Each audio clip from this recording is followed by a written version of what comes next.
हे माझीच मंडळी आहे तो, लक्षात घ्या. सगळे आम्ही एक आहोत. फक्त समोरच्या बंगलेवाल्यांना काहीतरी वेगळं करायला नको. आम्ही सगळे एक आहोत आणि एका विचाराचे आहोत. फक्त आणि फक्त पेणचा विकास आणि भ्रष्ट लोकांना तडीपार, बस दुसरं काही नाही. जनतेने फक्त या वेळेला बदल करावा एवढीच विनंती.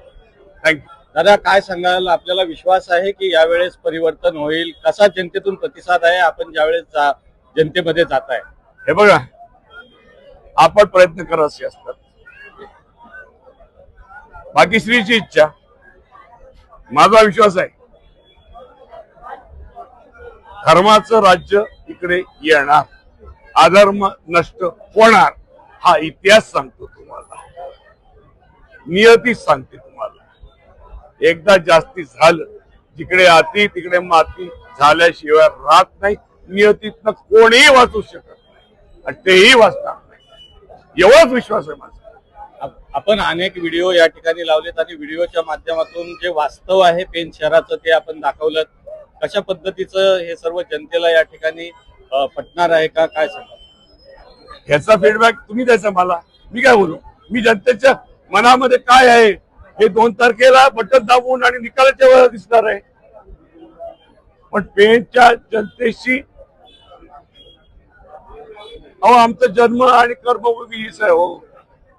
आमच्या पूर्वजांपासून 1860 ला सुद्धा धारकरच होते नगराध्यक्ष.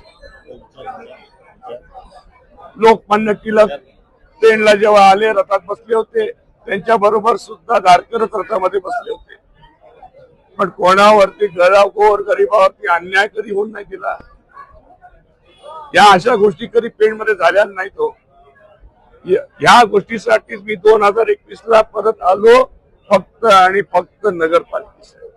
हे चाललंय हे बघवत नाही हो. आपलं आहे हो, हे पेण आहे ना, माझं मी कुटुंब समजतो. मी फक्त बोलण्यासाठी बोलत नाहीये, माझं कुटुंब समजतो.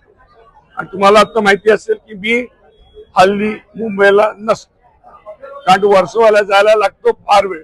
माझं काम सगळं असतं त्या पोर्ट साईडला, आणि अटल सेतू झाल्यामुळे आपण ट्रॅफिक मध्ये 1.5 तासात जातो. आणि कोविड मध्ये ऑनलाईन काम करण्याची सवय झाली आहे.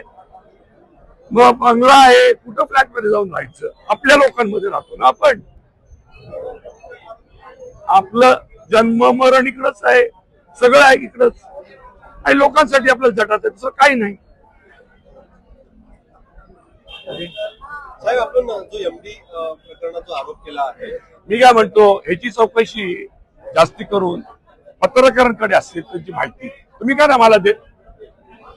सगळ्यांना माहिती असतं, पण हे बाहेर का आणत गेलं नाही? 8 दिवस का भूमिगत गेले?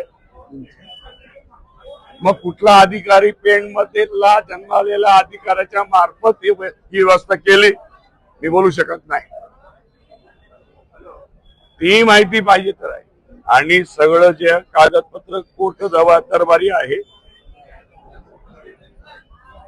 न्यायप्रविष्ट असल्यामुळे मी काय बोलणार त्याच्यावर? मी फक्त काय चाललंय, काय प्रवृत्तीला आम्ही समोर जातोय, उद्या पेण शहरातल्या लोकांचं काय होणार आहे, त्यांचं भवितव्याचं काय, याचा विचार करण्याची खरोखर वेळ आलेली आहे.